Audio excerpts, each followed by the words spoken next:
سحری time تسلیم صاحب ایک کالر شامل کرتے ہیں. ناظرین دیکھتے ہیں کون اور کہاں سے کال کر رہے ہیں. السلام علیکم. السلام علیکم. وعلیکم السلام. راشد بات کر رہا ہوں کینیڈا سے. جی راشد صاحب فرمائیے. پہلے تو بہت مبارکباد آپ لوگوں کو اس قدر اچھا پروگرام پیش کرنے کے لیے. بہت شکریہ. یہ باقی ہم لوگوں کے لیے بہت ہی اچھا پروگرام ہے جو ہم یہاں پہ بہت شوق سے دیکھتے ہیں. بہت شکریہ. بہت ہی ہمارے مسائل اس سے حل ہوتے ہیں. جی میرے پاس دو سوال ہیں مگر آج کے موضوع سے تو ریلیٹڈ نہیں ہے. کوئی بات نہیں کیجیے. اگر آپ جواب دے دیں تو بالکل مہربانی ہوگی. کیجیے سوال.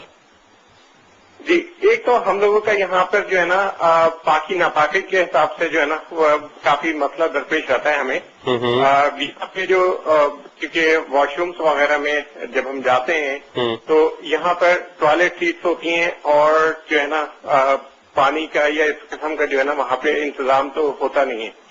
تو صرف جو چیز یہاں پہ اویلیبل ہوتی ہے واش رومس میں وہ ٹوائلٹ پیپرز ہیں. ٹھیک ہے. تو یہ چیز تو کس طریقے سے ہم جو ہے نا کس طریقے سے ہم جو ہے نا اس میں اسلامی طریقے سے کچھ ہم کیا کریں اس میں. ٹھیک ہے. کچھ مشورہ. بالکل آپ کو دوسری چیز یہ ہے کہ جو ٹوائلٹ سیٹس بھی ایون ہوتی ہیں تو بیٹھ کے جو ہے نا وہ یہاں پر ممکن نہیں ہوتا کیونکہ وہ آلریڈی اس قدر گندی ہوتی ہیں.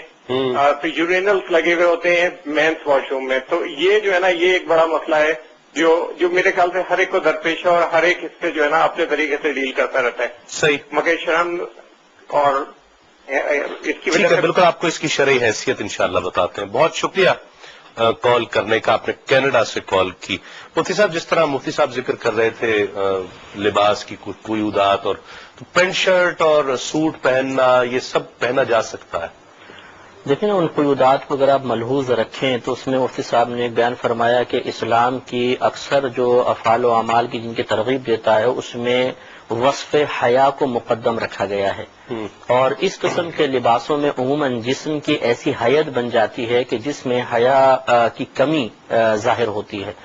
لہذا ایسا چست لباس پہننا کہ جس سے ران وغیرہ یا جسم کے دیگر اعضاء واضح ہوتے ہوں یہ تو پھر خلاف شرع ہوگا، خلاف اسلام ہوگا. اور اگر یہی لباس پہنا لیکن اس انداز سے کہ ستر مکمل طور پر ڈھک رہا ہے اور اعضاء ستر نمایاں نہیں ہو رہے تو پھر اس کی گنجائش ہے. صحیح. لباس کے حوالے سے مرد کے لباس کے حوالے سے کلرز اور اس کی کپڑے کی کوالٹی یا اس کی تھکنس یا کتنا پتلا ہے اس میں کوئی ہے کوئی دائرہ کار ہے؟ کاٹن ہو یا واشن ویئر ہو. اس میں مسئلہ یہ ہے کہ شریعت نے کوئی کلر ہمارے لیے مخصوص نہیں کیا. کوئی ایسی حدیث کوئی قرآن کی ایسی آیت لا کر نہیں بتا سکتا کہ نبی کریم نے کسی خاص کلر کو کہا ہو کہ اس کو آپ پہنیں. آپ پسندیدگی کا اظہار ضرور فرمایا. آپ نے شاید فرمایا کہ سفید لباس پہنو اور اپنے مردوں کو سفید کفن میں کفناؤ. اس حوالے سے تفصیلی انشاءاللہ بات کریں گے. ایک مختصر سے وقفے کے بعد لوٹتے ہیں.